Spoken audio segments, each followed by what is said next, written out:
हे दोस्तों, हम लोगों ने हिस्ट्री में बहुत सारे जालिम बादशाह और डिक्टेटर के बारे में पढ़े और सुने होंगे जिसने अपने वक्त में आम लोगों पर बहुत जुल्म किए थे। दोस्तों, मैं जब जालिम बादशाह या डिक्टेटर कहता हूँ तो आपके माइंड में शायद सबसे पहले हिटलर का नाम आता होगा। तो मैं बता दूं कि आज मैं आपको जिस जालिम बादशाह के बारे में बताने वाला हूं वो हिटलर से भी ज़्यादा ख़तरनाक और जालिम था। उसने अपने वक्त में इजिप्ट में इतने जुल्म किए कि हम और आप उसका तस्वुर भी नहीं कर सकते। हिटलर ने अपनी पूरी ज़िंदगी में जितने जुल्म किए थे वो बादशाह एक दिन में उतना जुल्म किया करता था। ये इतना जालिम था कि ये उन बच्चों को भी मार डालता था जिसकी पैदाइश हुए कुछ मिनट होती थी। ये लोगों को गर्म तेल में, आग में और शेर के सामने फेंक देता था और आम लोगों से कहता था कि ये उसको गॉड माने और उसकी पूजा या इबादत करें। दोस्तों, वीडियो में आगे जाने से पहले अगर आपने हमारे चैनल को अब तक सब्सक्राइब नहीं किया है तो पहले सब्सक्राइब कर लें, क्योंकि मैं आपके लिए इसी तरह के इंटरेस्टिंग वीडियो लाता रहता हूँ।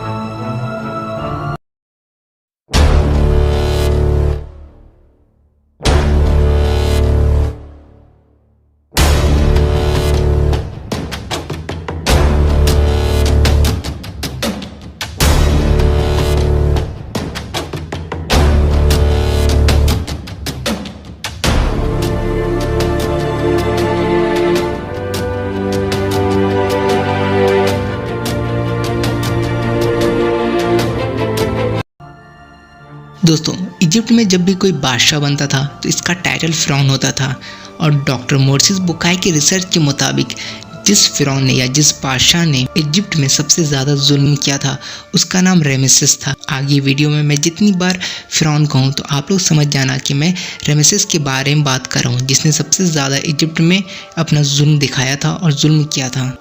फ़िरौन इजिप्ट का बादशाह था और ये इस धरती का सबसे ज़्यादा जालिम बादशाह भी था। फ़िरौन किसी भी धर्म को नहीं मानता था और ये खुद को ही खुदा या गॉड मानता था और लोगों को अपनी पूजा करने पर मजबूर करता था। फ़िरौन ने कई साल तक इजिप्ट में हुकूमत किया और अपने जुल्म की वजह से वो पूरे इजिप्ट में मशहूर भी था। कोई भी शख्स फ़िरौन की रियासत के करीब से भी नहीं गुजरता था, क्योंकि लोगों के दिल में फ़िरौन के लिए बेइंतहा खौफ और डर था। फ़िरौन की एक वाइफ थी जिसका नाम आशिया था और इसकी कोई औलाद नहीं थी। जैसे जैसे वक्त गुजरता गया फ़िरौन का जुल्म और भी ज़्यादा बढ़ता गया और पूरे इजिप्ट में उस वक्त फ़िरौन से ज़्यादा ताकतवर कोई भी नहीं था और ये पूरे इजिप्ट का वाहिद बादशाह था जिसने अपने आप को खुदा कहा था।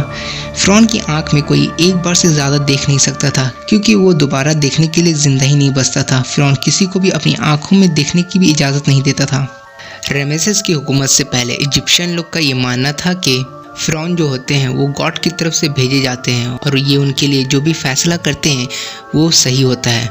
लेकिन रेमेसेस के वक्त में जब उसने अपने आप को ही गॉड कहा और लोगों को कहा कि वो उसकी पूजा करे क्योंकि यही तुम्हारे लिए सब कुछ कर सकता है, फ़िरौन ने अपने वक्त में गुलामी को बढ़ावा दिया और इसने इसराइल, जिसे बनु इसराइल कहा जाता था, उस पर हुकूमत किया और इसी कौम पे सबसे ज़्यादा जुल्म भी किया ताकि ये लोग फ़िरौन की सबसे बड़ी मूर्ति बना सकें। जब फ़िरौन ने इस कौम पे बेअंतहा जुल्म कर रहा था तभी फ़िरौन के महल में एक नजूमी आता है और वो उसे बताता है कि वो जिस कौम पे जुल्म कर रहा है, मतलब बनु इसराइल पे, उस कौम में एक बच्चा पैदा होने वाला है जो तुम्हारी मौत का कारण बनेगा।